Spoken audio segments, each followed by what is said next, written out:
the words that are archaic.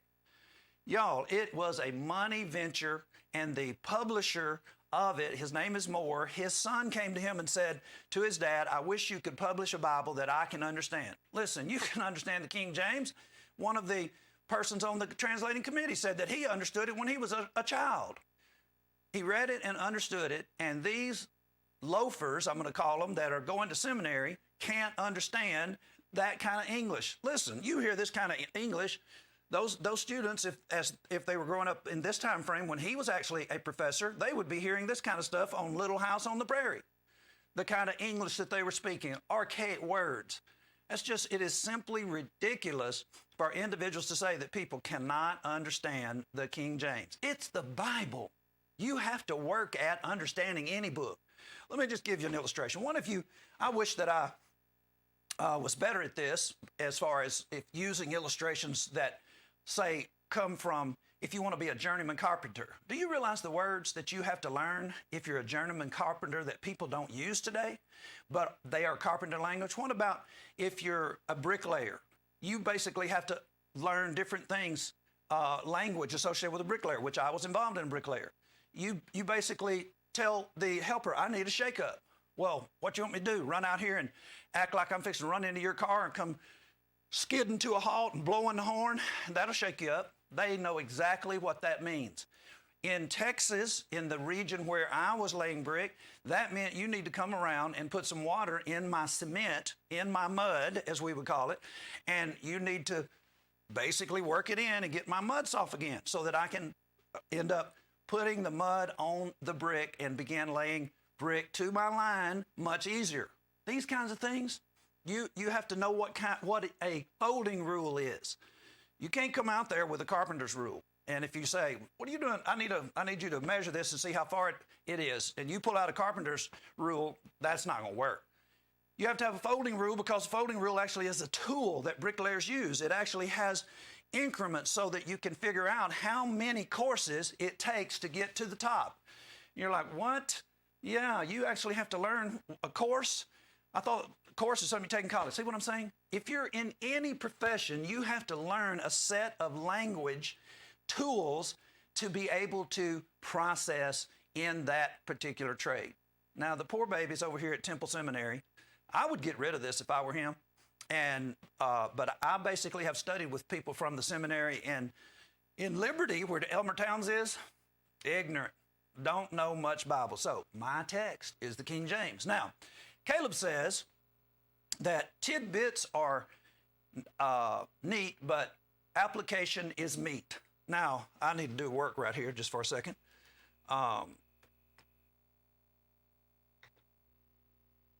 Let's see. Don't know why the animation was not set on that, and it's probably going to be out of line when I do this, so we'll see.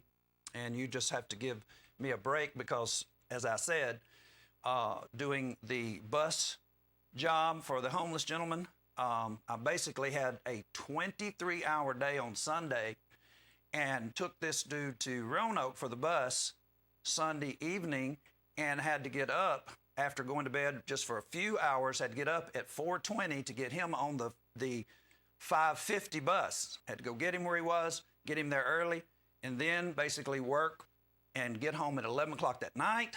And that would be Monday night, and Tuesday was a full day, and now we're here.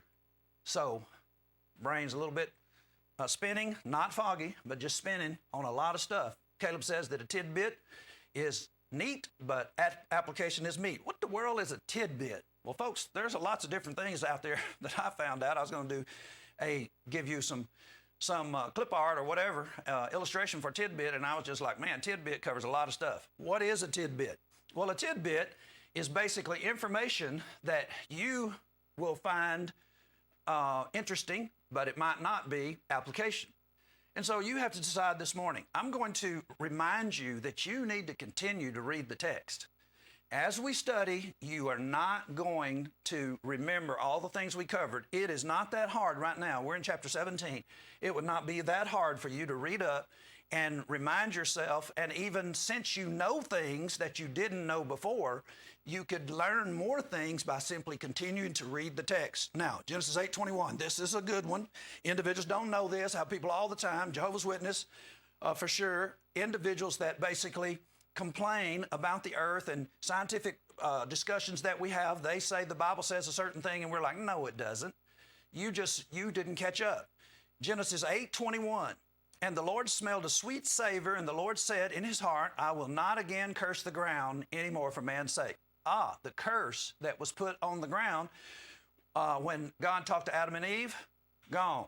This is after the flood. For the imagination of man's heart is evil from his youth. Oh, but you're born in sin. Well, this predates their idea of born in sin. It says his heart is on his imagination from his youth. That's just the way we are. We're individuals, and we don't stay pure. Little kids are pure. Some people say, well, little kids are selfish. Well, do they know they're selfish? No. It's just your nature. All of our nature is to be satisfied. That's not necessarily being selfish. Some people say, well, they come into the world crying. And what does that have to do with anything? They can't talk. How do you know a baby's hungry? Wah. Babies operate with a skill set that they're developing, and them crying and wanting certain things is not being selfish. It is the development of a will. They begin to develop a will, and a thing gives them pleasure, and they want to have the pleasure. They want to, curiosity makes them want to hear a particular jingle or a particular rattle. Their teeth hurt. That's why they chew. They're actually teething. All of these different things, and you want to put that on sin. I cannot believe people say such a thing. For imagination of man's heart is evil from his youth. Neither will I again smite any more every living thing as I've done while the earth remaineth, seed time and harvest, and cold and heat, and summer and winter, and day and night shall not cease. Now, basically, this is part of God's witness that he is in control, is that it is stated that these were set forth in a particular time frame. And when you get to Acts chapter 14, Paul uses this as proof that there is a controller of the universe, the God of the heavens above and the earth below, and the sea and all them that is in them. Uses that phrase over and over and over, and it is restated by heathen nations. Some people call them heathen nations when they're really not. There are heathen nations that are in the land of Canaan. There are some nations, though, that are actually developed and have information from God, as just like Moses and the individuals in Israel. They have information from God at a greater level because theirs is going to direct them in a particular direction. Now, these other countries, these other nations, say, for instance, the nation that was associated with Melchizedek in Genesis chapter 4, they don't have a particular reason to behave and to remain in particular places in a set boundary, because they don't have the same purpose that God has put Israel into. Now, that's what you need to learn. You're going to learn that today. So, basically, seed time and harvest, summer, winter, day and night shall not cease. Sometimes a individual prophet will actually refer to this. As sure as day and night is the case, Jeremiah would say, then something else is going to happen. Well, what if day and night isn't sure? It is. These are things that God has set in place. I knew that was going to come up wrong. So let me just move it to the front right quick. And, you know, if we were in a different kind of school, you would actually be watching the teacher write on the board or do different things of that nature. So you're just going to have to get used to it. When we're running live like this, we sometimes have to make corrections to our business here. And you might say, well, you should have done that before time. My friend, if you say those kinds of things to me, we're doing 28 hours of television a month now. Now, just so you know, that's a lot of time. You might say, well, it's spread out over a month, and you're splitting it with Caleb. Well, Caleb's not well right now. And so we have prep time associated with that, and if you just basically look at how many hours are in a week, and you put that together with the hours of television that we do and the prep time it takes, you are chewing up a person's normal week. Well, we're not normal. we end up having to work 60 to 100 hours. It is nothing for me to work 90 hours and just wake right back up and go to another week. Now, I say it's nothing. It's hard on me in some areas, but we're getting it done, and little instances like this are basically why we have these instances, because we're rolling. And that doesn't count all the phone calls and all the rhetoric associated with the phone calls. And I am a local evangelist on top of that. I preach in Martinsville, Virginia. So lots of stuff going on. And I get support from outside of Martinsville, Virginia. So I have to work with my supporters and try to keep everybody up. So it is a huge job. And we love it. And we like doing this too, because we know we're helping people during the Corona time. Genesis 5:29. You know, some people did not enjoy the genealogical studies that we did, and we did a bunch of them because there's a bunch of them in Genesis. But guess what? If you skipped it, you skipped that this Genesis 8:21 is actually a prophecy that was made when Noah was born. And here it is, Genesis 5:29. In one of the genealogical records found in chapter 5, Genesis 5, and he called his name Noah, saying, "This same shall comfort us concerning our work and toil of our hands, because of the ground which the Lord hath cursed." Right away, you basically see that this was a prophetic name. This individual shall be called Noah. The same shall comfort us concerning our work. Now, who needs to know that? Well, who's reading this, or who is actually getting this taught to them first? The children of Israel at Mount Sinai, and as they're in the wilderness, they're having this repeated to them over and over and over. Why? Why is this important? They need to know that God is in control. From a child, they're hearing this. Some of the children are actually waiting because now they're stuck in the wilderness for 40 years because their parents wouldn't go, their army.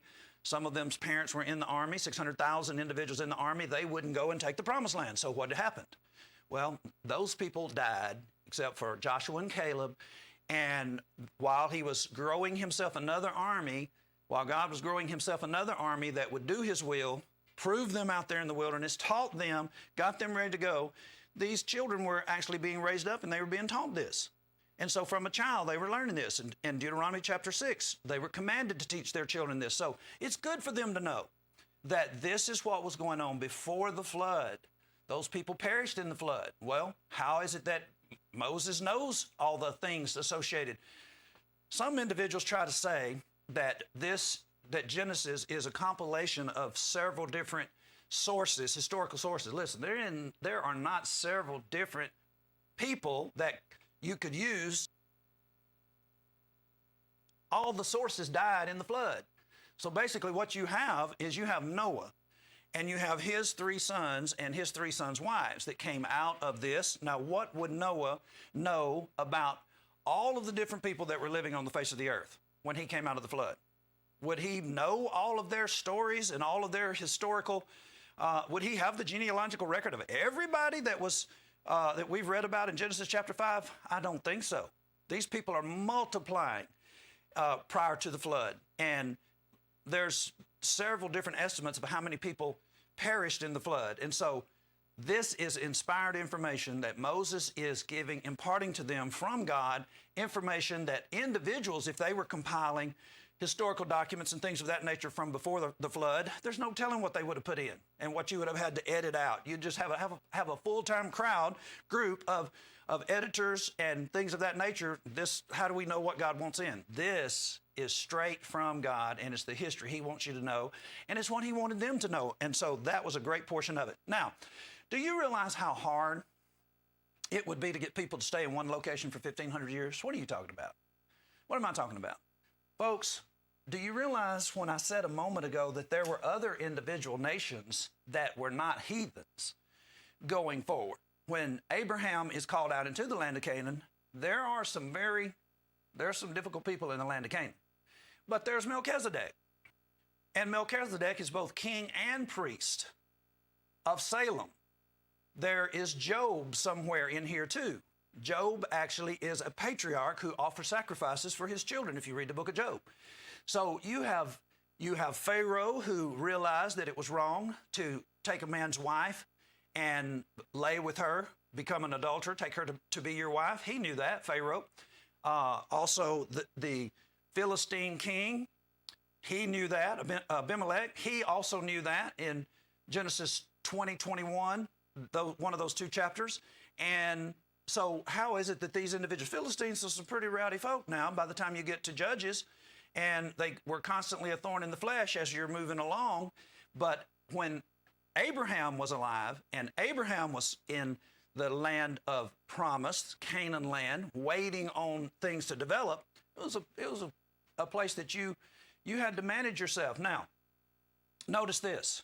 Do you realize how hard it would be to get people to stay in one location? And to be in a position, now I may be talking over your head, so let me make sure I'm explaining myself. Jesus had to come from a particular people.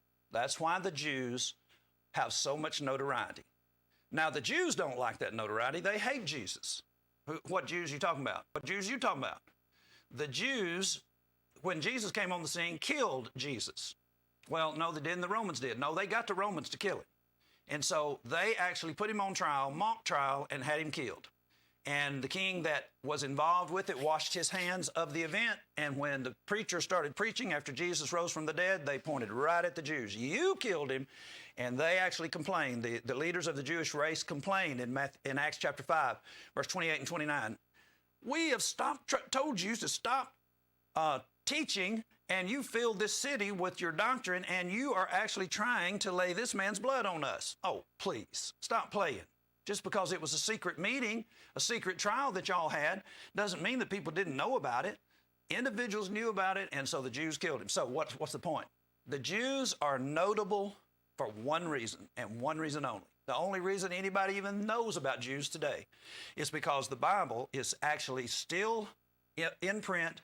The historical record about God choosing Abraham and his seed to bring in the Messiah, which the Jews hate. You think Jews like Jesus today? Well, if you're a Messianic Jew, they actually have a special name for Jews that will accept Jesus as the Messiah. But for the most part, the Jews do not like Jesus. They don't like Christianity. The only thing they like is the money they get, because premillennials, people who actually believe that Jesus is going to come back and set up an earthly reign and rule in Jerusalem like he was trying to do when they killed him, those Jews over in Jerusalem now, in Palestine, the ones that are in particular areas where the Jews are, they like Christianity. Oh yeah? They like money. And who gives them the most money? Christians, so-called, Jerry Falwell, individuals like that before he died, Liberty University, what used to be Tabernacle Baptist over in Danville. My understanding is the sign blew down, and they claim that's why they just call themselves Tabernacle now instead of Baptist. But we all know the little secret that the Baptists are getting rid of Baptist out of their name.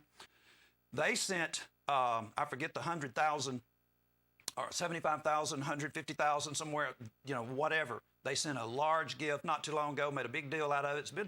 Could be longer than too little time ago, the way time is passing these days. But nevertheless, you get my drift. So here we are now. We're basically looking at how hard it is to keep them in a particular place. Why they need to be in a particular place? Well, would you believe that Jesus is Jesus if he did not match up with the prophetic statements about him? He's got to come from Bethlehem, doesn't he? Well, if he has to come from Bethlehem, there has to be a Bethlehem, and it has to be under control of Jews, or some Jews have to live there. And he's of the tribe of Judah. How do you keep the tribe of Judah together today? Have you heard of anybody who calls himself the tribe of Judah today? No. Why? They don't have any records. They were destroyed in AD 70 when the Romans came along and got tired of these tumultuous, litigious, just constantly taking people to law over customs and rules and names and things of that nature. They just wiped them out, just moved them off. I'm saying destroyed their city and their temple. They don't have a temple anymore. So they had to be somewhere, because it was prophesied that certain things would happen in Jerusalem, for instance. So how do you keep these people together? How do you keep them from being spread out? All right. This is something that maybe you've not seen before. Exodus 33:16. Now, this is a point where God was angry with the children of Israel as a result of their involvement with a golden calf. I'm sure you know about that if you're a Bible student at all. And one of the things that happened is Moses broke the first set of 10 commandments. The first rocks, the templates, the plates of the rocks, the stones that the 10 commandments were written on. And this is what God said at this particular time to Moses. He was talking about making a nation out of Moses' seed. He says, "For wherein it shall be known here that I and thy people have found grace in thy sight. It is not in that thou goest with us. Is it not in that thou goest with us?" Moses is trying to figure out, how do we know that you're with us? And the answer is it not in that thou goest with us? So we be separated, I and thy people, from all the people that are upon the face of the earth. Now, you might say, that's just a passing narration. No, it's not a passing narration. How do you keep people together in one location? You create a scenario where they are a separate people on the face of the earth from all the rest of the people. Oh, how do you do such a thing? Well, we'll get to that, but we need to establish that it is the case. Now, you might think that they're actually separate today. They're not. Jews marry all kinds of people, and they're mixed and mingled, and you can't tell a Jew. A Jew couldn't prove that he's a Jew to save his life. That's just all there is to it. So they don't have records. They don't have family tree that gets them back to the genealogical records that we saw in the Bible, in the Old Testament, in Genesis, and we'll see later, talked about in Nehemiah when they came back from a spanking, living in Babylon and Assyria, Persia, Media. So right now, we're looking at how it is that they were contained for 1,500 years. Numbers 23, verse 9. Now, this is a prophet named Balaam. You know Balaam? Balaam's ass spoke. If you believe that or not, that's up to you. But it is a record that many people know about. You see pictures of, there are famous artist renditions of Balaam and him being on his ass and his ass pressing his leg into a rock and him cursing it and beating it. And as Peter said, the dumb ass spoke. Now, this is Balaam. He is a prophet. He is being used to try to curse Israel as Israel heads towards their land. Now, from the top of the rocks I see him, and from the hills I behold him. Lo, the people shall dwell alone and shall not be reckoned among the nations. Now, that's Balaam. He's supposed to curse Israel for Balak, and he doesn't because God is in control of his mouth. And every time he begins to curse Israel, a blessing comes out. This happened over and over, and this is just one of the accounts from Numbers 21 through Numbers 24. So he says they are going to be dwelling alone, and they shall not be reckoned among the nations. Now, how do you reckon that that's going to happen? Well, I don't think I've sufficiently convinced you that it is going to happen or going to be the case, but here we go. Deuteronomy 33:28. Israel then shall dwell in safety alone. The fountain of Jacob shall be upon a land of corn and wine. Also his heavens shall drop down dew. They shall dwell in safety alone. How are you going to keep these folk apart? 1 Kings 8:53. Now we've moved into the days of Solomon. For thou didst separate them from among all the people of the earth to be an inheritance, as thou spakest by the hand of Moses thy servant, when thou bringest our fathers out of Egypt, O Lord God. Now you might say, well, that's just saying that they're select, but it doesn't mean that they're actually exclusive and they stayed to themselves. Yes, it does. This is a continuation of the same statement or the same command or the same plan. Now, hold on just a minute.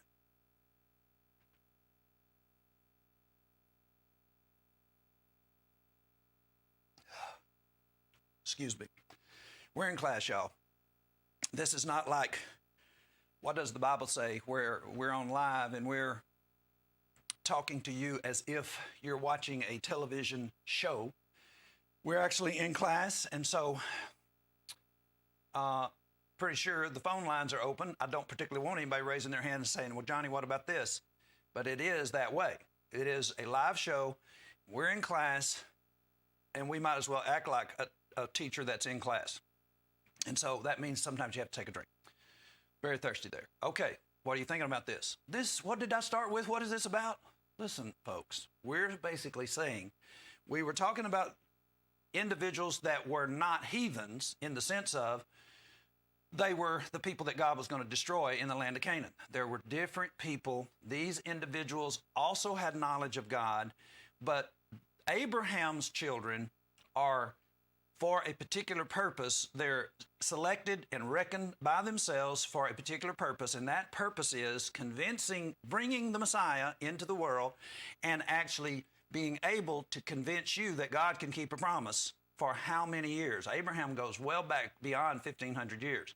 We're counting from Mount Sinai here. How can he keep these people by themselves? How can he keep them in a particular area and work out his plan and his promise for 1,500 years? And you also get to learn how God sustains people while they're living that long. All of them didn't live 1,500 years, but it is a nation that has all kinds of trials and difficulties, and they're trying to manage being faithful and remaining so that they can accomplish God's plan. And you can see it, and you'll believe that Jesus is the Son of God from God through his plan, and it creates a stronger faith in you, a foundation that God can transcend time. He can sustain individuals when there are plenty of nations that wanted to wipe the Jews out at different times. So what does that have to do with you? Well, you're only going to be here 70 years, and if by strength you might get 10, reason of strength, so 80 years, well, you might say that ain't nothing for 1,500 years. God keeping a promise for 1,500 years. Well, when you're trying to live to 80, it is something in your mind, is it not? Because as you struggle, you may consider that God is not there. And why would you think that he is able to do the things that he says and manage your life and help you to get through this life with your soul intact and actually be with him in eternity right here? If God can do this, this is a monumental feat now, keeping people together for this amount of time and accomplishing some 600 plus, I was getting my amount of commands crossed up with the amount of prophetic statements. And so I forget the amount right this minute. I wasn't going to bring it up, but it just was something that was going on. A multitude of prophetic statements, and make all of them happen precisely. Like Jesus being hanged on a cross, or Jesus actually becoming a curse. How do you become a curse when you've never sinned? Well, you end up being hanged on a cross, which puts you in a position of you are actually passively falling into a situation where you get put on a cross. Jesus wasn't hanged for crimes. Jesus ended up being taken not against his will, because it was God's will for him to go, but he was taken and fulfilled what God said was going to happen to him so that he could go through an ignominious trial, a trial that people would hear about and create just an amazing amount of wonder, and miracles would have happened in association with it. Darkness over the land, temple, the curtain between the holy place and the most holy place rent, just earthquakes, individuals raising from the dead, and people seeing people that had been dead that they knew were dead coming to life. All of these things surrounding Jesus' crucifixion created an atmosphere for people to be curious and be in wonderment.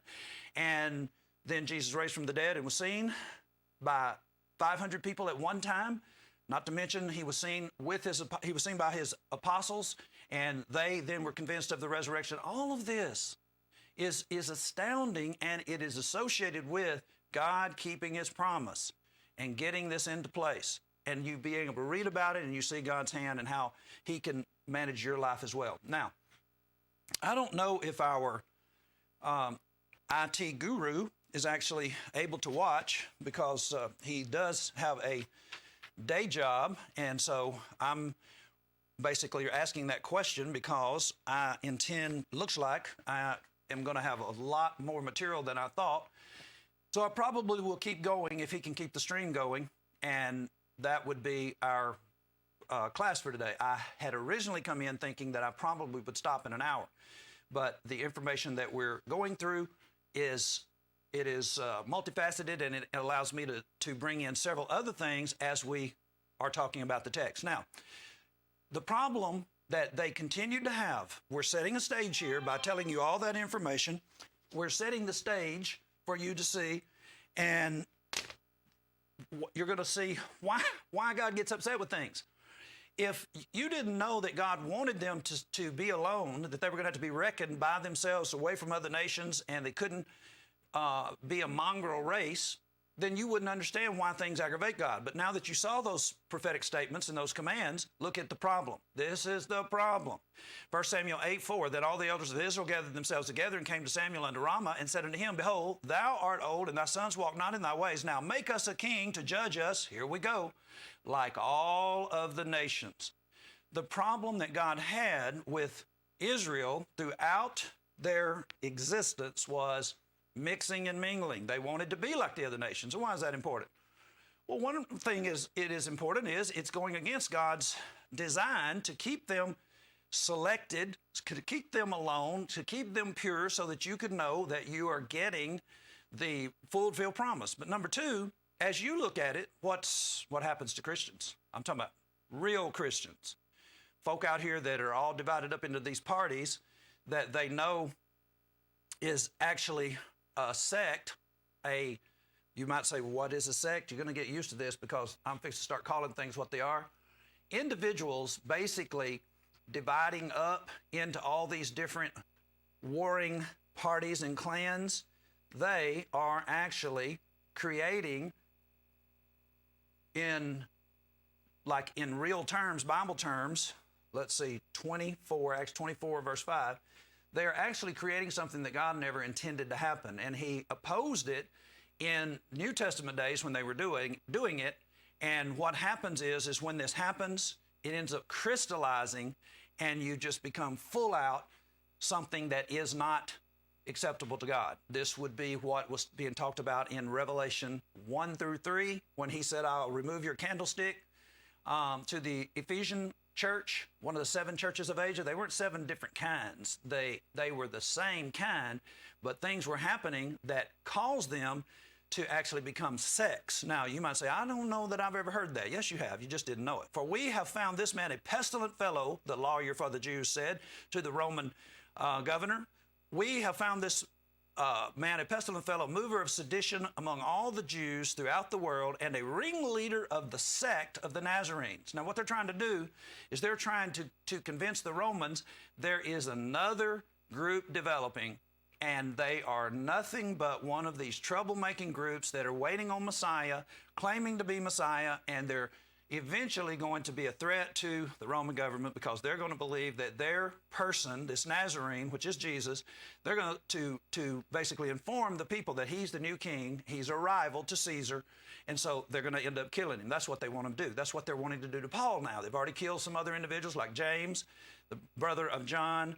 They killed Stephen. Now they've got Paul on trial, and you might say, well, okay, I get it. Well, look at verse 14. Now, Paul gets to speak. Now, he says in verse 14, but this I confess unto thee, that after the way which they call heresy, they called you a sect. Same thing. Heresy, sect, sectarianism. It is the dividing up into parties, creating a division that becomes a full-blown party of individuals that need to be looked at and declined, removed, or you remove yourself from it so that you can actually appear as pure or approved, is what 1 Corinthians 11 actually says. Now, I'll go ahead and give you 1 Corinthians 11 so you can recognize this. And this is 101, New Testament 101, as far as why things were happening the way they were happening in the New Testament days. You might be saying, well, I don't know what you mean by the New Testament days. When I'm talking about how Paul was being treated and things that were happening to the apostles and Christians, you need to know this. There was a move consistently all the way through the New Testament documents, the New Testament time frame. There was a move to try to get rid of Christianity. Well, who was doing it? Jews first were doing it, and the government was helping the Jews because the government could see a threat to peace. And so when these Jews would bring people up on charges, they would always try to get them the Romans to realize that this is a rival group. And the Romans knew that the Jews are just rabble-rouser, constantly bringing up a revolution or a rebellion and having to be put down. That's why they destroyed the whole system, the whole city in AD 70. They're sick of it. And so we're just going to put an end to it, and we're going to destroy their city. All right, and then they scattered. All right, look at this. This is heresy being used again, sectarianism, creating a sect. Now, in this I declare unto you, I praise you not, that you come together not for the better, but for the worse. What? You can actually assemble and it not be for the better? First of all, when you come together in the church, I hear that there be divisions among you, and I partly believe it. Division, schisma. You're actually something's causing division, for there must also be heresies among you. He says there needs to be a choosing, a creating of a separate entity from these individuals, or the creating of a separation between yourself and these individuals. Look how it goes. There must be also heresies among you. Why? That they which are approved may be made manifest among you. When you come together, therefore, into one place, this is not to eat the Lord's Supper. For in eating, everyone taketh before his own supper. One is hungry, and another is drunken. Have you not houses to eat and to drink in? Or despise you the church of God, and shame them that have not? The haves and the have-nots, and they're eating together. And what happens? We know what happens. Some individuals have, some individuals don't, and those individuals are made to feel differently, and you've been there. Every one of us, somebody, somewhere, you've been in a situation where you did not have sufficient, whether it was to keep you warm and somebody else had a very nice coat when you were growing up, sufficient to cover your feet, maybe you're barefoot in the wintertime or going up to fall. All kinds of situations where things are not the same and you feel ashamed, or you actually maybe being destitute. Well, this is actually being created in an assembly where people are supposed to be practicing brotherly and sisterly love. And Paul said there needs to be some mechanism so that those that are approved may be manifest. This would be the pure individuals, the people who are following what Paul told them to do from Jesus when he set up the church at Corinth. Now, you're saying, how did we get here? The word heresy. Well, first of all, it was called a sect of the Nazarenes. And then when you get down to verse 14, you hear Paul say, this I confess unto you, the way that after the way which they call heresy, so worship I the God of my fathers, believing all things which are written in the law and in the prophets. Heresy, sectarianism. A heretic is the same thing as a person who is sectarian. And you might say, well, you didn't introduce heretic. Well, if there is a sect and there is a starting of it, you have to have somebody who gets this schisma started and creates this. Well, what is he called? He is called a heretic, a man that is a heretic after the first and second admonition reject. Why? Knowing this, that he that is such is subverted and sinneth, being condemned of himself. Now, very easy to understand. What are we talking about? Folks, we're talking about the Jews staying together, always wanting to mix and mingle. We're basically talking about them wanting to stay together after the prophecies have been fulfilled and the Messiah comes, and he basically brings all people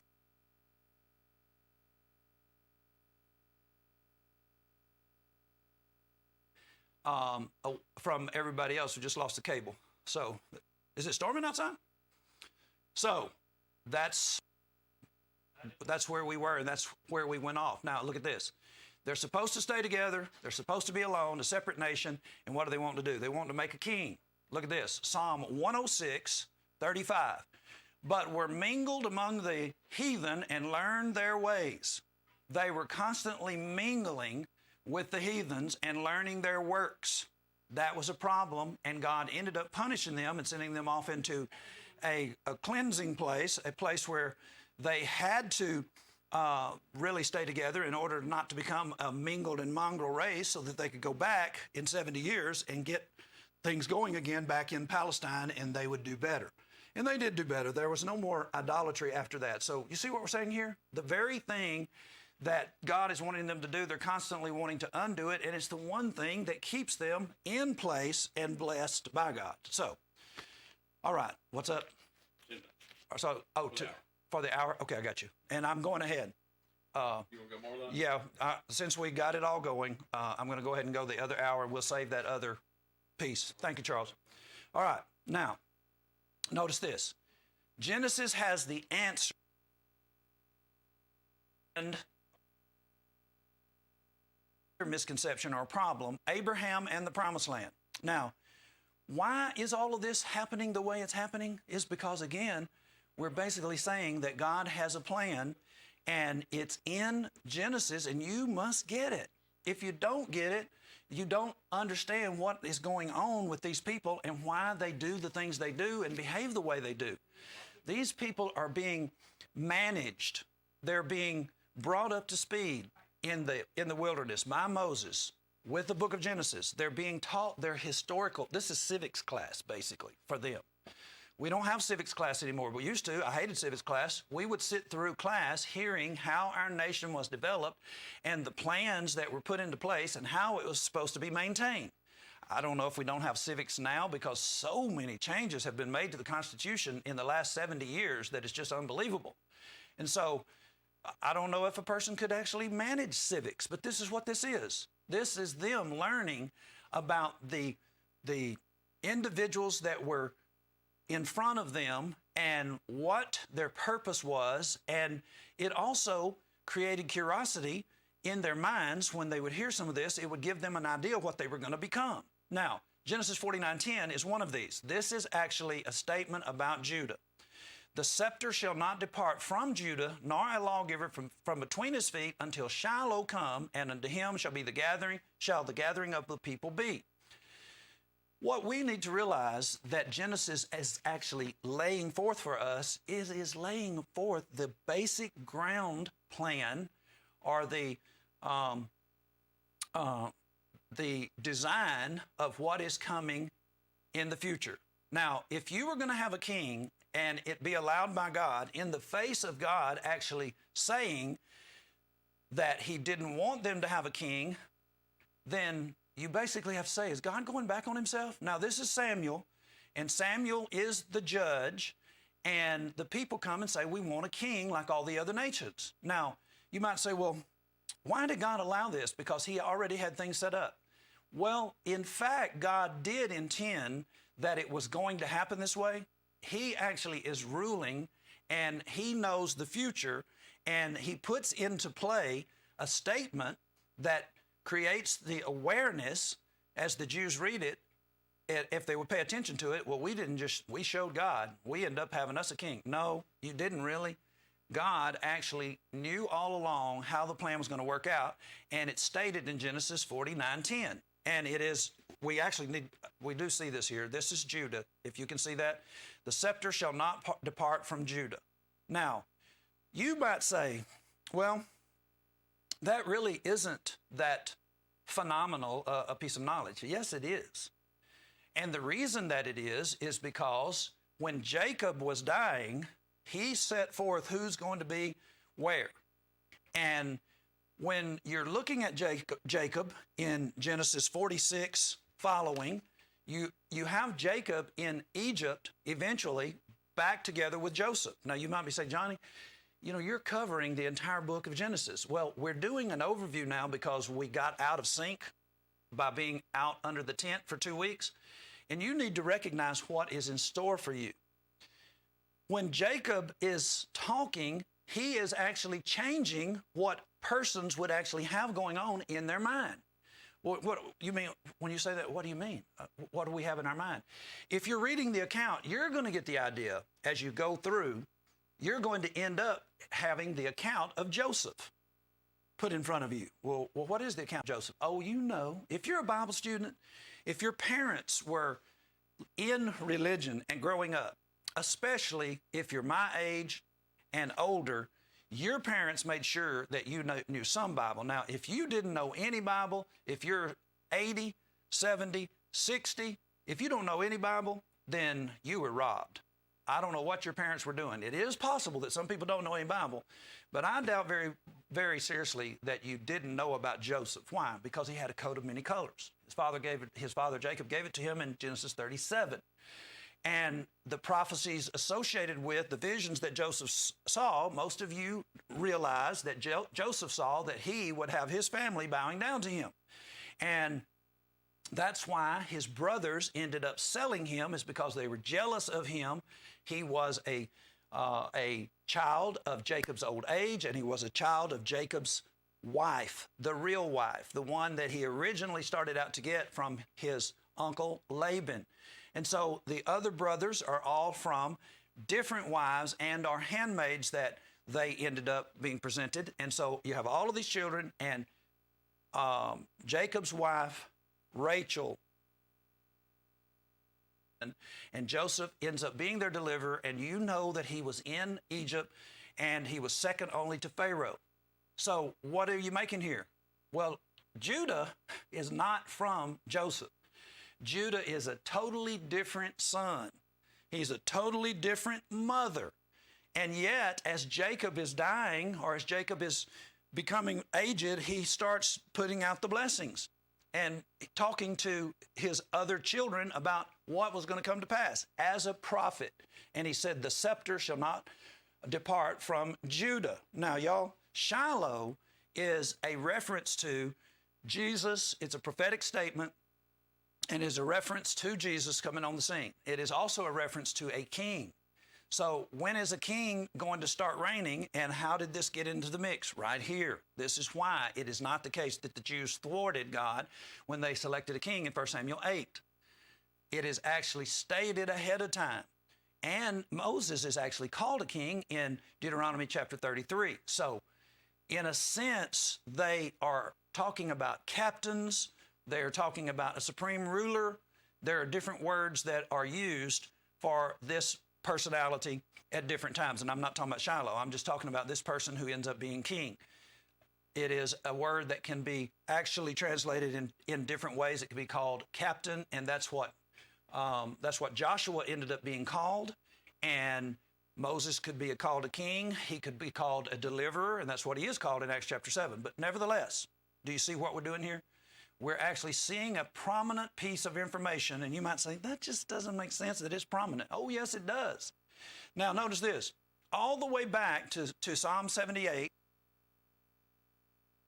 verse 67, you're seeing another piece of information that holds Judah together. Notice this. Holds Israel together. Psalm 78, 67, notice, moreover, he refused the tabernacle of Joseph and chose not the tribe of Ephraim, but he chose the tribe of Judah, the Mount Zion, which he loved. And he built his sanctuary like high palaces, like the earth which he hath established forever. He chose David also, his servant, and took him from the sheepfolds. Now, this is an important piece of information. Ephraim is the son of Joseph. So what you would be thinking as you're reading through Genesis is you would be thinking that since Joseph is the deliverer, Joseph is the one who became second in command, Joseph saved his family, then you would expect the family to basically respect the children that Joseph had, Ephraim and Manasseh, and that they would be the ruling class. That's what you would expect. That's what I would expect.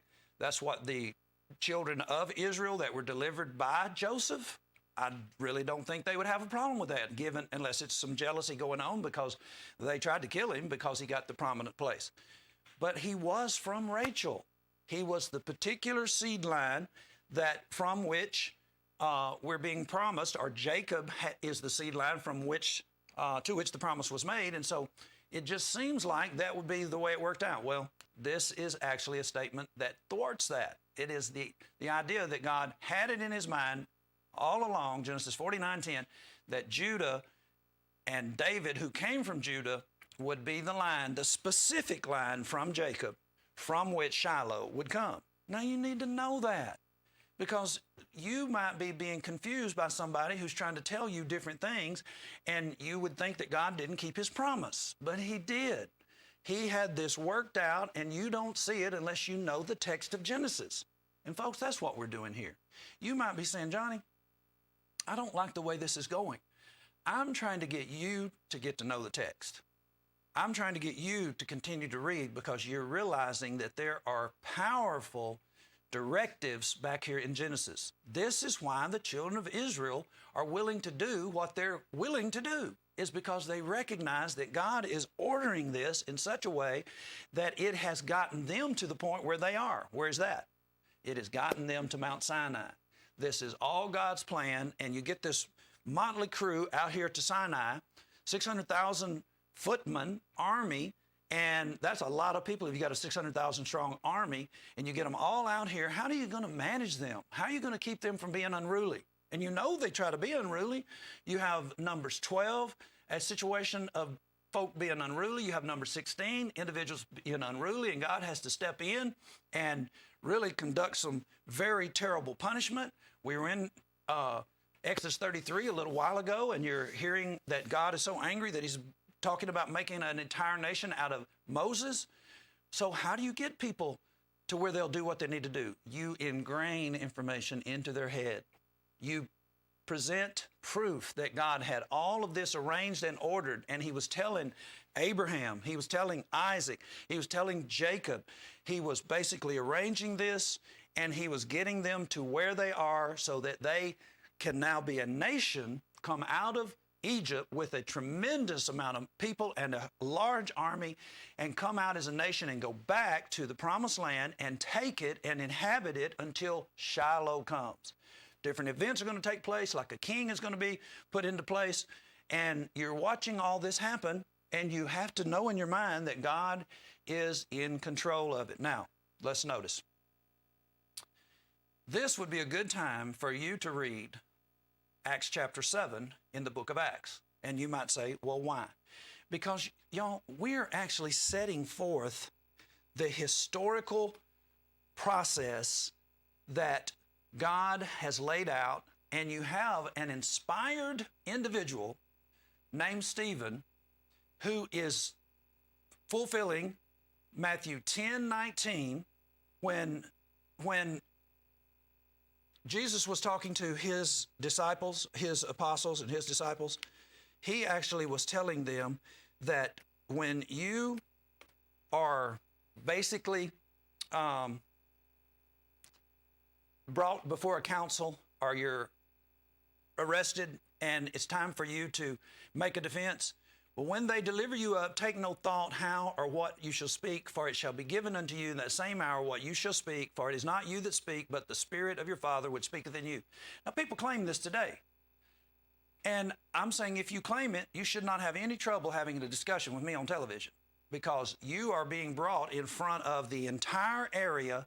This is when you're talking about high places, like Paul was in Athens, and they brought him up to a very high place and he spoke to the people. Television is way up here. This may be a low power station, but the signal is reaching out all over this area, and people would be seeing you, and they would be knowing what is taking place. You would be being brought before councils. You'd be brought before rulers. There are all kinds of individuals that watch our program, and you would actually be representing your particular sect. And if you have the Holy Spirit, you should not even have to bring your Bible. But these folk don't have the Holy Spirit, and they don't know the Bible either. So I'm saying Acts chapter 7 is a man who is being guided by the Spirit as he spoke, and these people could not resist him. Now look at what he said. Then said the high priest, are these things so? These accusations that are being made against you regarding the fact that you're saying that the customs that they're following are no longer going to be in place, and that Jesus is replacing Moses, and the city is going to be destroyed. This city, Jerusalem, do you realize how long Jerusalem's been around? You're saying that it's going to be destroyed? Are these things so? And he basically gives a history lesson. And look how it goes right in line with what we just said. And he's inspired. I'm saying this is the way God wants you to learn this. And he said, men and brethren and fathers, hearken. The God of glory appeared unto our father Abraham when he was in Mesopotamia, before he dwelt in Haran. Now, in Genesis, it is spelled with an H. And he said unto him, get thee out of thy country and from thy kindred, and come into the land which I will show thee.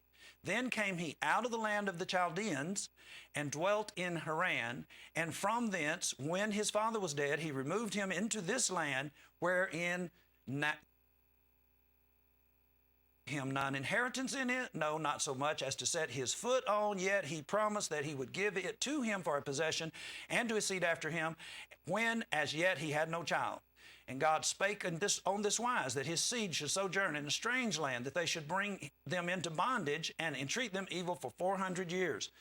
And the nation to whom they shall be in bondage will I judge, said God, and after that shall they come forth and serve me in this place. Now, listen, folks, it doesn't matter where you are. If you're under a rock, you know this. Why? Hollywood. Who runs Hollywood? Jews. Some of the classics that have are center around this account. How many movies have been made about them going into Egyptian captivity? It's a myth, it's a story. Well, it is surely one that gets a lot of attention. And it has been remade, and this is information that is dispersed throughout the world as a result of the Jews being in charge of Hollywood. Metro-Goldwyn Mayer, those are Jew names. So you need to realize that this is going on all around you, and you're missing it, or you're being taught falsely so that you don't even get what's going on. You don't understand why it is that this stuff is. It's just like, say, for instance, if you don't like God, this is an agitation to you on a regular basis, because all this God stuff just continues to come up. The movie Noah, where did that come from? The animated movie Prince of Egypt? Why do these things I wish just these Christians, and I wish these Jews and all these stories from the Bible would just stop. I'm getting sick of it, especially around Christmas time. I'm the only one that doesn't believe that Jesus was born on December the 25th. That's an agnostic or an atheist saying that. No, you're not. I don't either. It's not in the Bible. So you can come over to my house and we'll eat turkey together, and you won't have to hear Jesus being born and all that kind of stuff. We'll talk to you about the truth. So, and all these people, all they're doing during that time frame is amassing more stuff for themselves, which Jesus would not do. That's not what he taught. So, see how this is going? So, this nation whom you shall be in bondage will I judge, said God, and after that they shall come out and serve me in this place. There we are. They are coming out, and we're talking. We're reading the book that is telling them how they got there in the first place. And he gave them the covenant of circumcision. And so Abraham begat Isaac and circumcised him on the 8th day. And Isaac begat Jacob, and Jacob begat the 12 patriarchs. And the patriarchs moved with envy, so Joseph into Egypt. But God was with him. Now here's where we are. We were talking about the fact that Judah's going to be the king. And we would have expected that Joseph's children would be the reigning family. Well, we're talking about it right here in Acts chapter 7. An inspired preacher is telling us this story. And delivered him out of all of his afflictions, and gave him favor and wisdom in the sight of Pharaoh, king of Egypt. And he made him governor over Egypt and all his house. Now, there came a dearth over the land of Egypt and Canaan, and great affliction, and our fathers found no sustenance. But when Jacob heard that there was corn in Egypt, he sent out our fathers first. And at the second time, Joseph was made known to his brethren, and Joseph's kindred was made known unto Pharaoh. Then sent Joseph and called his father Jacob to him, and all his kindred, threescore and 15 souls. So you got 75 people coming into Egypt. So Jacob went down into Egypt, and he died, he and our fathers. And so were carried over into Shechem, and laid in the sepulchre that Abraham bought for a sum of money of the sons of Immer, the father of Shechem. Now, let's basically move forward now. I'm going to get to his conclusion. So Joseph actually was their deliverer. What did they do? They sold him into slavery. We're going to kill him, but they sold him into slavery. Now, what Stephen is going to do is he's going to continue to talk about deliverers, how that the people never received their God-chosen deliverer.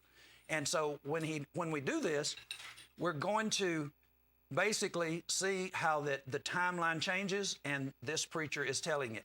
Now, he now talks about Moses, another deliverer. What did they do? They rejected Moses. See how this goes? And I'm going to move forward until he gets closer to the end, and then he is going to talk to them about their behavior, and that's really where we were going with this. You need to actually notice this. You need to see that this is his bent. Now he gets to their idolatry. Solomon built him an house. That's why they have a temple right now, is because God allowed it through Solomon. Howbeit the Most High dwelleth not in temples made with hands, as saith the prophet, heaven is my throne, earth is my footstool. What house will you build me, saith the Lord? What is the place of my rest? Now watch this. Hath not my hand made all these things? You stiff-necked and uncircumcised in heart and ears, you do always resist the Holy Ghost, as your fathers did, so do you.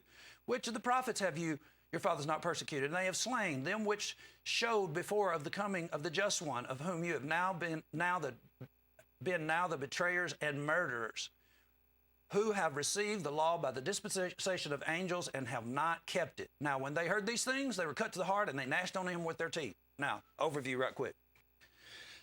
Their first deliverer was Joseph.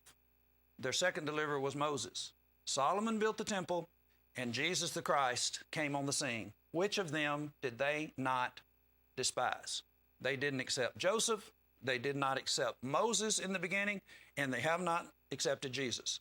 This is the kind of people you've always been, is what Stephen is actually saying. Now, why did we do that? We basically wanted you to see that this is what you would be confused on if you didn't get this information. You may just think, Genesis is just a book that's in front of Exodus. Let's get to the Red Sea. I want to see the scene where the Red Sea actually stands up and the people go through, and I want to watch the Prince of Egypt again, or I want to see the new Moses, or I want to see the Charlton Heston scene, all that kind of stuff. No. Listen, y'all, Genesis is extremely important, and it sets the stage for all of the bickering and the carrying on that goes on. It is actually the staging ground for why you have the kingdom of Judah and the kingdom of Israel all through the Old Testament. If you are a person who's a premillennialist, you need to get this information, because you don't even realize the things that you're saying about the lost tribes of Israel, and how that you think these different things are going to happen in a staging ground over in Palestine somewhere at the War of Armageddon. All of this is involved in what we're doing right here. You missed the staging ground. And, we have a whole just crowd of individuals of different races today who are claiming to be the 10 tribes of Israel. They're different nationalities, they're different races, they're different colors, and it's just a mob scene when you talk about religion. And what lets it happen? Ignorance. You would never believe that different people, and the Jews are doing it too, the quote Jews. I think I'm going to start saying it that way, quote Jews. I'm not going to let them get to hear me call them Jews. Quote Jews. They are not Jews. They are individuals who are just wanting recognition, and that's exactly what they get. They get attention and recognition, and all their ignorant religious people create the atmosphere so that can happen. And every time you do elevate the quote Jews, you are diminishing Jesus, who is the King of all people. He has created one body, Jesus' own body. He intends to have one church. He intends to have one vine. He intends to have one flock. And all of these individuals that are allowing all these interlopers, these persons who are counterfeits to come in, you're creating this atmosphere. And so notice this. Here is a very key point if you want peace. And some individuals recognize what God was saying, and they recognize their purpose, and they were able to go with the flow of God's plan. Others were constantly going against the grain. Which are you? God makes it well with Israel, and God can make it well with you. But the question ends up being whether or not you're going to accept that. Now, I want to basically, I got one slide out of order, and so I'm going to put it in order. Do you realize that when you go against the grain, when you don't understand what the Bible says, that you are creating hardship for yourself, and you might not even know this? It is difficult to be a true Christian. But if you are a true Christian, the difficulties are actually lessened as a result of your willingness to coincide with God's plan. Coinciding with God's plan goes hand in hand with knowing God's plan. And so this morning you need to realize that Israel is like us. We are like them. We are to be reckoned alone. Now, this is just an extremely important point, especially for churches of Christ and for you folk out there that are partied up into all these different sects. You need to realize why we behave the way we do. Christianity is actually people that have been called out. That's what the word church means. Somewhere down the line, Latin folk, and as this word church ends up being the phrase which is attached to what you found in the first century, that Jesus said, upon this rock I'll build my, what did he say? Ecclesia. Well, when it came into being in Acts chapter 2 and God was adding to the ecclesia, such as should be saved, you're not aware of what is going on here. Ek means out, and kaleo means to call. These individuals that are receiving the gospel of Jesus Christ, that he didn't remain in the grave, but that he arose from the grave just like he said, and that he is now reigning Son of God. Those persons who receive that actually remove themselves into another realm. They were basically called out of the world. They're different, just exactly like Israel was told to be. We end up being the persons who accepted that Jesus is reigning as king. Look, they became the Israel of God, Galatians 6:16. This is the Israel of God that Paul is talking to, and these individuals are part of the church that is in Galatia. And so you need to realize that it is the case that when a person becomes a Christian, you are an isolated, exclusive personality, or you have a relationship to the world that is different than all these people who are following Billy Graham or Jerry Falwell, whoever, Billy Sunday, who came up with the sinner's prayer, those kinds of persons. You're not, this is nothing like that. These people who receive this message, Colossians 1:13, look at this, and hath delivered us from the power of darkness and translated us into the kingdom of his dear Son. We have an obligation. We are now the called out, and it is difficult. But if you are that group of individuals, then there are some things that can make it easier. And you may not have realized it. I know the church lately has completely divorced themselves from sanity because they're not wanting to be known as the true New Testament church. Well, if you don't want to be known as the true New Testament church, you actually lost some things with your identity that you may not be aware of. And the idea, everywhere I've preached, it has been a no-no. It has been a woe against you, or an anathema, a curse, if you mention denominational names, sectarian names from the pulpit. Sectarian / denomination, hyphen denomination. Listen, folks, I have never not named names. I didn't care who was in the audience that was in power in the Church of Christ, so-called power. I did not ever bow, not one bit, to that power structure or political party that said, you shouldn't name names. Listen, that's just pure ignorance and shame is what it is. And any preacher who is bowing to that needs to stop preaching, because you're not being a faithful servant to God. You cannot help people out of something that you can't name for them. It'd be like a health inspector that cannot tell people which restaurant is actually getting the best score.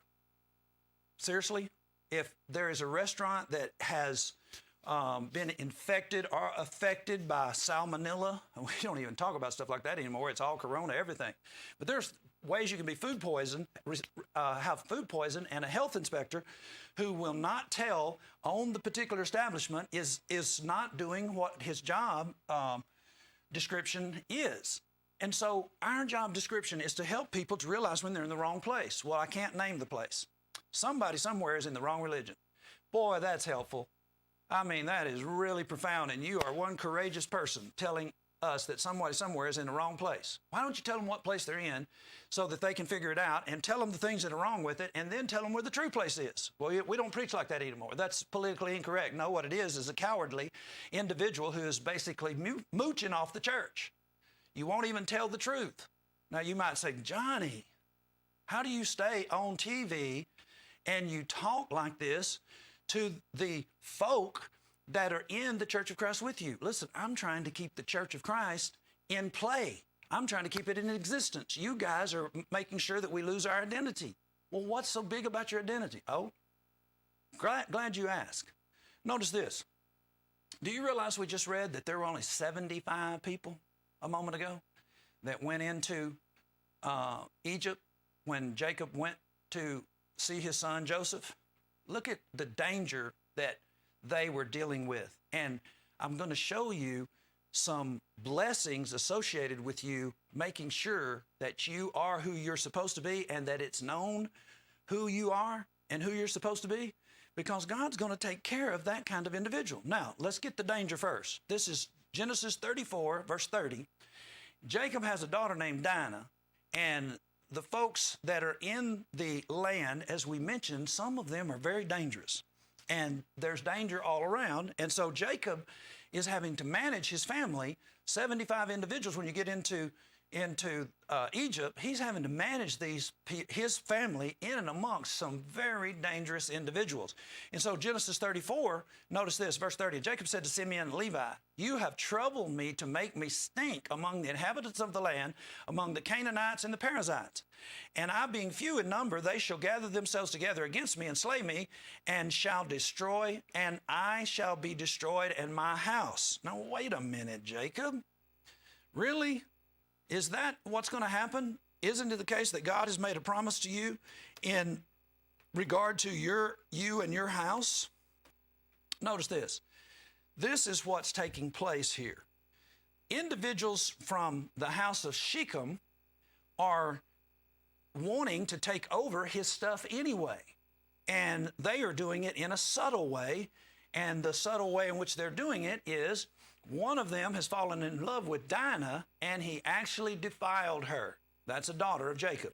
Well, upon seeing this, Simeon and Levi concoct a plan to get even with these individuals. And as we're working through this plan, the Shechemites tell what's on their mind. Well, what's the plan? Well, the plan is tell them that Shechem, that yes, we'll let you marry our daughter, our sister. But what you have to do is you have to become circumcised. Now, we haven't gotten to circumcision in Genesis 17. I've been trying to prep you to get back into your Bible study, into your Genesis study. So basically, they concoct this plan in order to pay Shechem and his son back for defiling, raping their sister.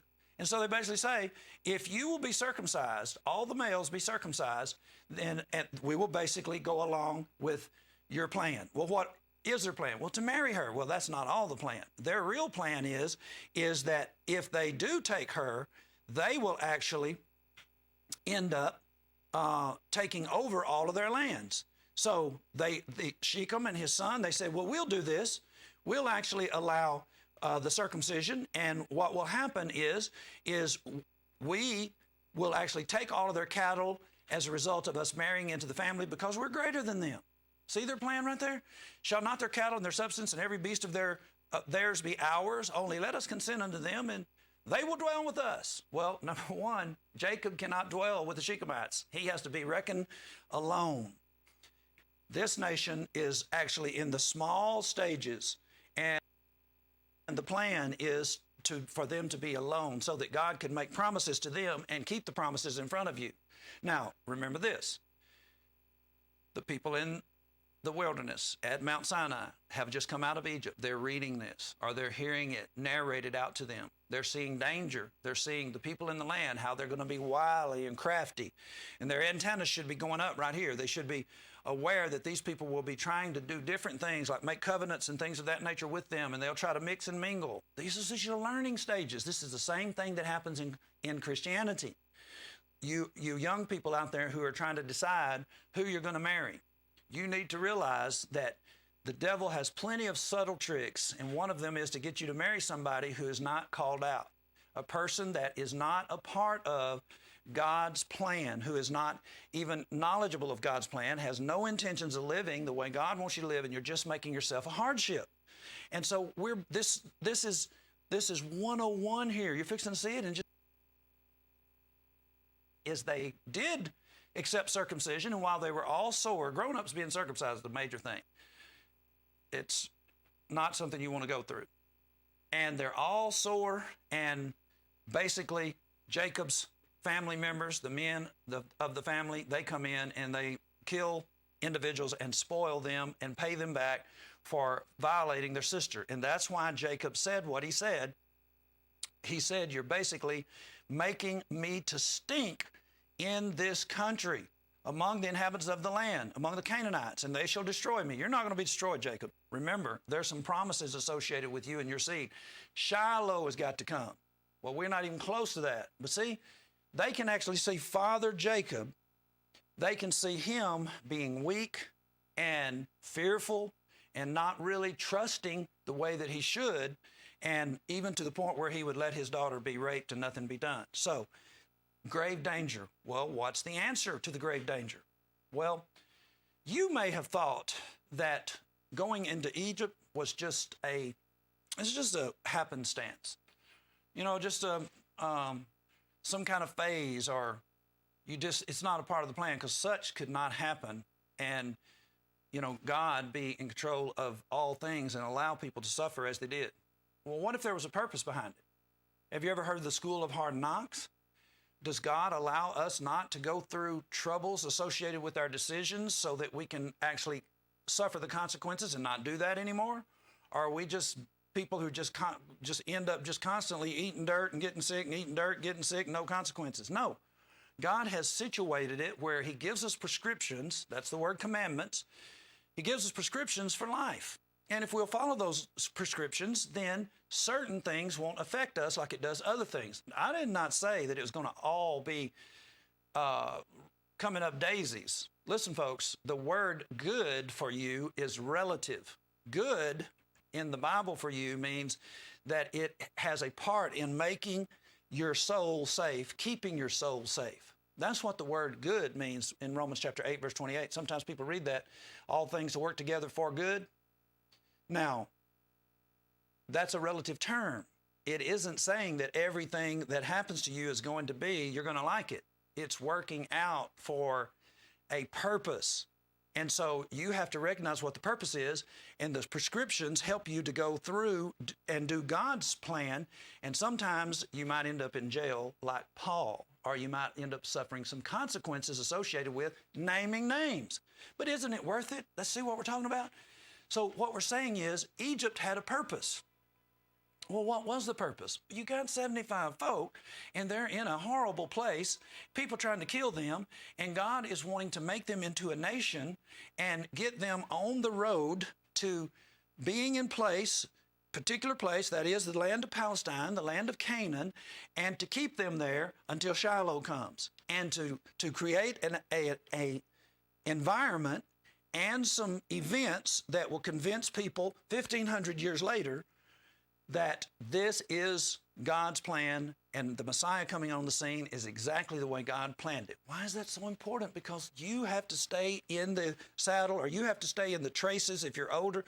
You have to stay in place where God has put you and be faithful. What's going to keep you in there? Hearing this. Now watch this. And I appeared unto Abraham, unto Isaac. This is Moses at the burning bush. I appeared unto Abraham and to Isaac and to Jacob by the name of God Almighty. But by my name Jehovah was I not known to them. And I have also established my covenant with them to give them the land of Canaan, the land of their pilgrimage. Now, this is extremely important. And I have also heard the groaning of the children of Israel, whom the Egyptians had keep in bondage, and have remembered my covenant. What covenant? The covenant with Abraham, to bring them back here in the fourth generation.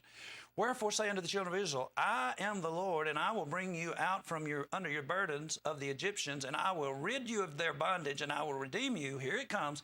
I will redeem you with a stretched out arm and with great judgments. Now, you may not realize this, but this is a monumental moment in the history of Israel. This particular event that is being talked about, them realizing who Jehovah is and being brought out by this name, is going to create a scenario. It's going to create a softness. It's going to create a widening of the path wherever they go, if they will maintain their identity. Why is that? Well, let me see. I skipped some slides, and I want to go back to them now. This is basically a statement well ahead of Exodus chapter 6. It's 300-something years on beyond the coming out of Egypt with a stretched out arm. That is basically meaning that is God showing his strength. If you stretch out your arm and things happen, the strength of God's arm and his might by his name Jehovah, that's going to ring out throughout the land. Well, how do you know that? Well, look at this. This is over 300 years later, and the Philistines are in a battle with the children of Israel. Samuel is the judge. Eli is the high priest. He has 2 wicked sons, and they're in a battle against the Philistines, and they actually take the Ark of the Covenant out to the battle in order to hype up the folks. Well, they're all excited when the Ark of the Covenant gets there, and the Philistines actually beat them and take the Ark of the Covenant. And they have the Ark of the Covenant now over in the Philistines' land. They put it inside of their God's house named Dagon. When they come back, Dagon's laying on the ground. They prop him back up, come back the next day, Dagon's head is cut off, and his hands are cut off at the palm, at the wrist. And it scares them. And then all of a sudden they start being cursed, and they have either tumors or hemorrhoids, one or the other. There are basically rodents, plagues associated with the Ark of the Covenant being there, and the people end up saying this: "Wherefore shall we make images of the emeralds and the images of your mice that mar the land? And you shall give glory unto God, the God of Israel. Peradventure he will lighten his hand from off you, and from off your gods, and from off your land. Wherefore then do you harden your hearts, as the Egyptians and Pharaoh hardened their hearts when he had wrought wonderfully among them? Did they not let the people go, and they departed?" How about that? Folks, God is making a name for himself right here. Psalm 78:51, this is all the way to David's time frame. "And smote all the firstborn in Egypt, the chief of their strength, and the tabernacles of Ham, but made his own people to go forth like sheep, and guided them in the wilderness like a flock." So here you have David referencing what happened to Egypt to strengthen the people, to remind them of the power of God and what he's done for them. So you see, going into Egyptian captivity is more than just an incubation period. It is, in fact, a situation that God is developing, and he's going to turn them loose. He's going to deliver them with a stretched out arm and with great judgments. And what's going to happen? People will remember this. As I said, we've seen it on television. We've seen it on the big screen. We've seen it animated. We've seen it in living color. We've seen it all kinds of different ways. And where does it come from? It actually comes from what we're reading here right now. It comes from the record that has been kept in place. What is it about? It is the way God actually makes things better for us, opens doors for us. What were we on? How did we get started on this? We got started on this by talking about we need spineless preachers. All right, let's give the preachers a break. Well, what about the elders who are putting the pressure on preachers not to preach and name names and actually present that the Church of Christ is the true New Testament church? Let me stop.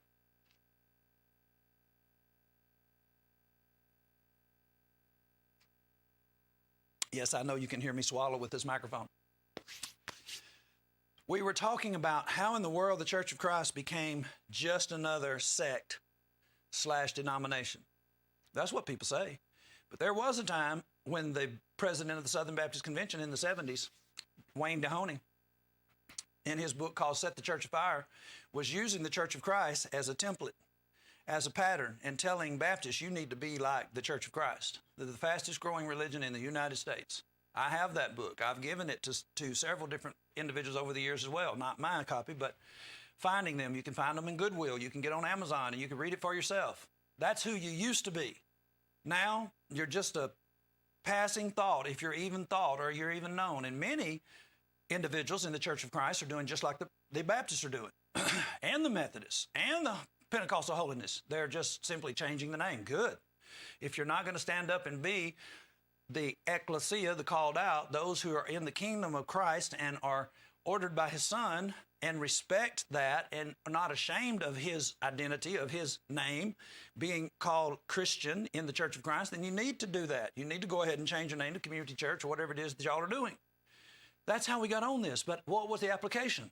The application is that when you do things God's way, he is in fact making a way for you. Us being ashamed of ourselves is not helping. Us being able to defend the truth it will make things easier for you. It'll make things better for you. Well, let me give you an instance. You notice that individuals, they talk about one church is as good as another. And the truth really comes out when you start getting married. Let's say you got a Methodist and let's say you got a Jehovah's Witness. There is no way that a Methodist mama is going to want her daughter to marry a Jehovah's Witness boy. It's not going to happen. Well, you might say, that's some pretty extreme stuff. Okay, well, let's move it over. How about Methodists and Baptists? Well, as soon as a Baptist mama realized that her daughter is dating a Baptist boy and the Baptist boy is faithful to Baptist doctrine, there's going to be a problem because the Methodist mama whose daughter is going to be having children eventually, they're going to want the baby sprinkled. And if you're Catholic, same thing, going to want the baby sprinkled. If you're Episcopalian, same thing, want to want the baby sprinkled. If you're Presbyterian, same thing, going to want the baby sprinkled. Well, that's not going to happen if the person is a devout Baptist, is a practicing Baptist. The pastor over there is going to be saying, nah, you better watch it because hopefully he would. He probably, in today's world arena, would be ashamed to say anything that won't cause trouble because if the Baptist boy goes back and tells the Methodist girl, well, my pastor says we're going to have trouble. Well, now your pastor started meddling, and most of them just want money. Meddle or money. I'll take money. Meddling, that's going to cost me something. I'm not going to tell the truth. But if they were a truth teller, and they used to be, I have Baptist books where they just made a big to-do out of showing up the Methodists and actually saying that their doctrine is just straight from hell. But see, I'm saying this is where you start having trouble. And the reason I bring this up is members of the church ought to be realizing this too. If you would be distinct, if you would not be ashamed of what we teach, and you start looking for your mate will know, the person that you start with will know immediately, this person is not going to compromise. If your parents taught you that there is one true church and instilled that in you, they're doing you a favor. Why? Because they're putting you on the path of actually the least difficult when it comes to mate choosing. How many people get a divorce today in America? 1 out of every 2. How many people get a divorce that are married to someone of a different faith? The stats go way up. It is hard enough to stay married without arguing over religion, which ends up being one of the most important parts of your life. Politics and religion, that's the parts that cause the most sparks. And so if your parents would teach you and your parents appreciate the identity of the one true church, they're actually keeping you from having trouble. Because once you start the mate choosing process and you immediately say, I'm a member of the New Testament church, the one true church, the church that Jesus died for, the church that you read about in the Bible, the church of Christ, the body of Christ, then you just did what you're supposed to do. You created an easier path for yourself. Why easier? Because this person that you're actually talking about mating up with realizes that there is no compromise in you. It's either become a Christian or I'm moving on to somewhere else.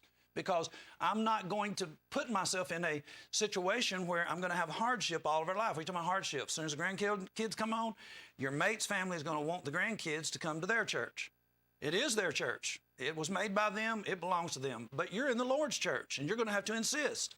I don't want to see you get into something like that. And so what are we talking about? We're talking about how that God actually did some things that you may have thought were actually difficult.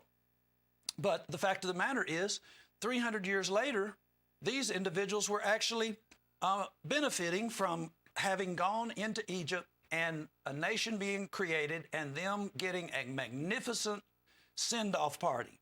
And so that's exactly what took place, is Jehovah delivered them and people talked about it. What are you talking about? They became people of renown, Jehovah's name associated with them, God of the true God of heaven and in earth. Joshua chapter 2, verse 9.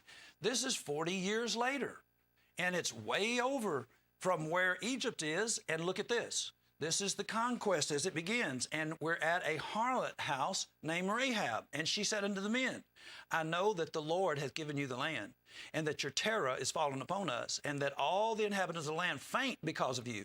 For we have heard how the Lord dried up the water of the Red Sea for you when you came out of Egypt, and what you did to the two kings of the Amorites that were on the other side of Jordan, Sihon and Og, whom you utterly destroyed. And as soon as we heard these things, our hearts did melt, neither did there remain any more courage in any man because of you. For the Lord your God, He is God in heaven above and the earth below. How about that?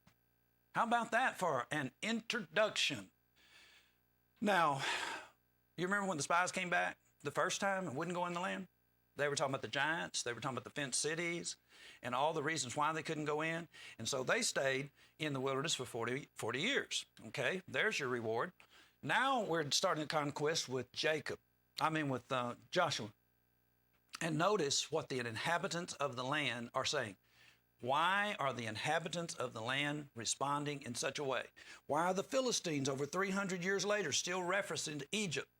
Because God just did something for you. He created you an identity. You have a brand name that is recognized. You better watch out. These Israelites, they have a God that creates havoc wherever He goes. He is able to overcome tremendous enemies and obstacles for His people. Now, why would you not want it to be known that you're His people? Well, this is a difficult scenario, is it not? It's war. But wars are going to be a continuous part of everybody's history. I don't know what else to say about it. Persecution, it's going to be a part of your history, regardless of what you do. Today, if you're in politics and you are a Democrat, you're going to be persecuted. Individuals are going to be hating your policies. If you're a Republican, individuals are going to persecute you. They're going to be hating your policies.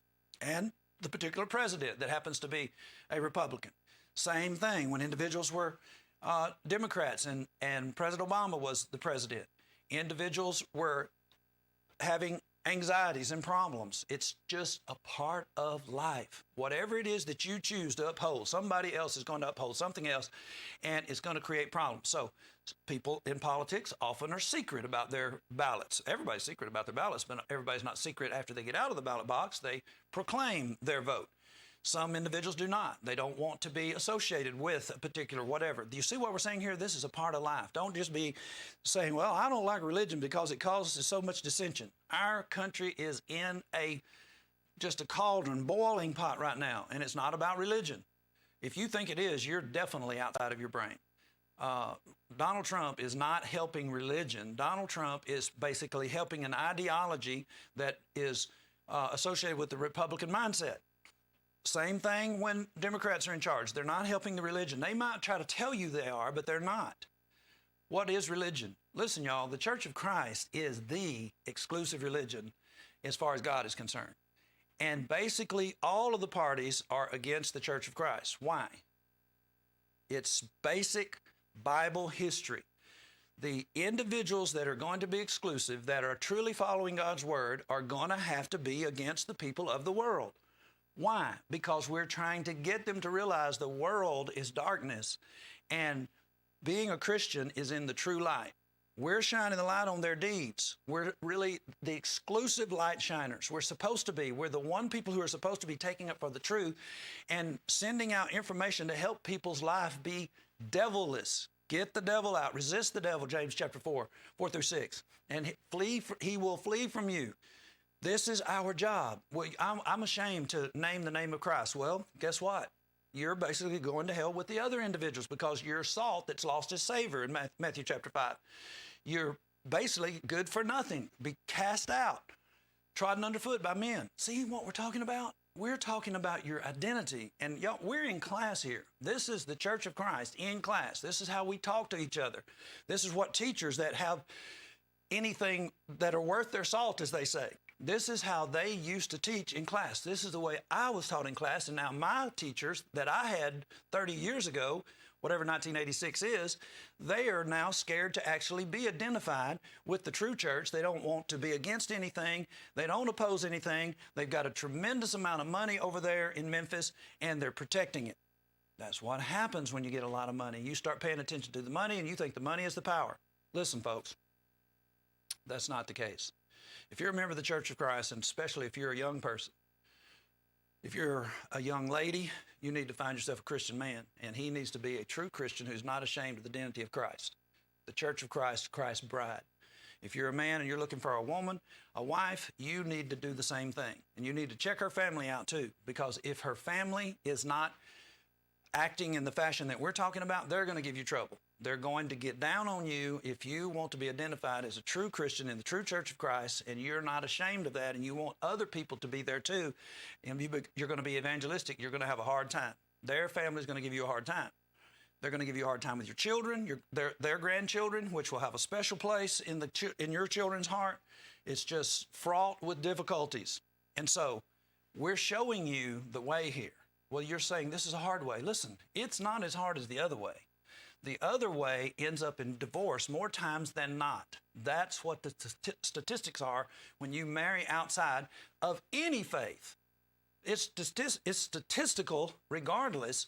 If you're a Baptist and a Methodist, you have less chance of staying together than if you're both Baptists. I don't want you to be both Baptists, but I don't want you to be divorced either, because once I come upon you to teach you the truth, then I have to deal with your divorce, marriage and divorce and remarriage, because most of the people remarry, and then when they remarry, the chances even escalate in regard to the statistics for another divorce. So see how tremendously important this is to get this lesson. So you got it in Exodus 6. God did it this way so that it would create this scenario right here, and it would also create the scenario that we read about in 1 Samuel chapter 6. I wish I had time to go through all of the accounts where individuals were reminded of who Israel is and bring up what they did to Egypt. It is a grand part of the history. Now, I only have 9 minutes, and I want to retouch the information that we talked about when we were saying that God refused Ephraim and the scepter would not depart from Judah. You need to see this. You need to see that it is in more than one place, and you need to recognize what is taking place and the friction that is going to be through the entire Old Testament. The Old Testament basically is dealt with through 2 Kings and 2 Chronicles. And the books that are beyond that are actually books that are not historically, chronologically in order. They're books that go with Chronicles and Kings, and you need to realize that. There are prophets like Isaiah who stayed in Israel for the most part. Well, who is Israel? This is all Israel. No. Israel ends up being from Ephraim originally. The person who took off from Judah was an Ephraimite. His name was Jeroboam. Well, God rejected Ephraim. He refused Ephraim. Who is Ephraim? Ephraim is the son of Joseph. That's extremely important, because as you're seeing Joseph be the deliverer, the reason that Israel, Jacob and his family existed is because Joseph was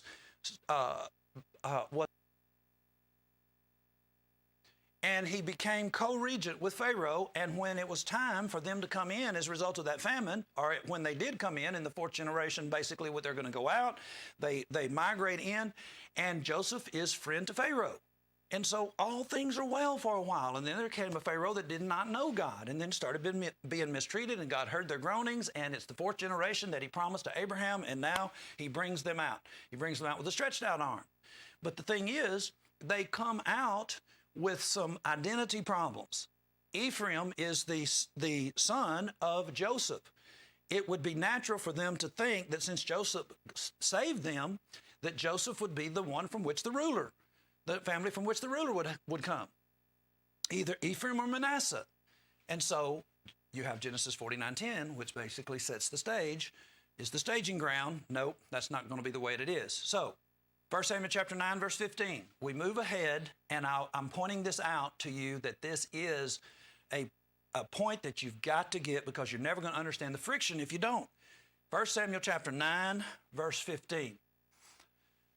Now, the Lord had told Samuel in his ear a day before Saul came, saying, tomorrow, about this time, I will send thee a man out of the land of Benjamin, and thou shalt anoint him to be captain over my people, that he may save my people out of the hand of the Philistines, for I have looked upon my people, because their cry is coming to me. Now, Benjamin is the brother of Joseph. And so Saul is the man, and God is letting Samuel choose a king for them out of the tribe of Benjamin. Well, we will eventually cover what happens to him, but Saul refused to follow God, and as a result of that, we have the coronation here, or the actual anointing. Samuel took a vial of oil and poured it upon his head and kissed him and said, is it not because the Lord hath anointed thee to be captain over his inheritance? So basically, you have a Benjamite being made the first king. But I think we all know the account, and we all are aware that that's not what God had planned originally. Genesis 49:10 is God's plan, is that the scepter would not depart from Judah. And so we end up having the next individual that is anointed being David. Now we have God's plan in place. The seed line for the king, for Shiloh. It's going to come out of Judah. Now, what do you think Ephraim, what do you think the children of Benjamin, the children of Joseph how they're going to deal with that? Now, I'm going to save this other for another time. This is basically God choosing a captain or a king, and it being from one of Joseph's family, a Benjamite. Well, that would be in line with what they would think if they were left to themselves, because Joseph was a great individual. But the fact of the matter is that God is going to choose a man after his own heart, and it'll be the son of Jesse of the tribe of Judah. His name will be David. What do you think is going to happen? Conflict. You're going to have division from the get-go. Once Solomon, the second person from David, ends up being king, they end up having a split, and who do they choose? Rehoboam, and he is of the tribe of Ephraim. And from then on, you actually have Israel over here, 10 tribes, and you have Judah over here, and this Judah and Benjamin, they end up making up the kingdom of Judah, and there's friction all the way through. You just got the staging ground and the lowdown for why there is all of these problems, why you have two different kingdoms going through the Old Testament. And you basically get to see God manage all of this, and one group of individuals end up being more faithful and carry the line, and they both go into captivity. Where did all of it start? It started right here. Now, folks, I just am extremely thankful that I am getting the chance to do the school and go through Genesis. I'm extremely thankful that you, as the viewer, choose to participate. I would encourage you to go to our YouTube site. If you're watching this on television, we're going to start having some shows that are going to have parts that you won't get to see in an hour segment, and you'll need to be a subscriber to our YouTube to get to see the other half, the rest of the story. And so you just go into the YouTube search line and you type in Johnny Robertson, and our YouTube will come up. It's going to be our name, our basic brand has pretty much been established with YouTube. This, what does the Bible say, will come up. You click the subscribe button, and you'll get an alert every time we're going to come on with the show. And also, when our show goes off on WGSR or Channel 18, and you didn't get to see the whole show, you can quickly go to YouTube, and you'll be able to see the rest of it. That's important going forward, because we have all of these tent sermons, and we have our hermeneutics class that's going to be going up, and you will be the beneficiary, and also tell a friend to subscribe, and you'll be able to see all of that. And you'll also be able to see this show again, or this class again, if you wanted to repeat some of the information, because we covered a lot of things. Always ask for What Does the Bible Say? God bless you, and thank you for watching What Does the Bible Say? School Edition. Good day.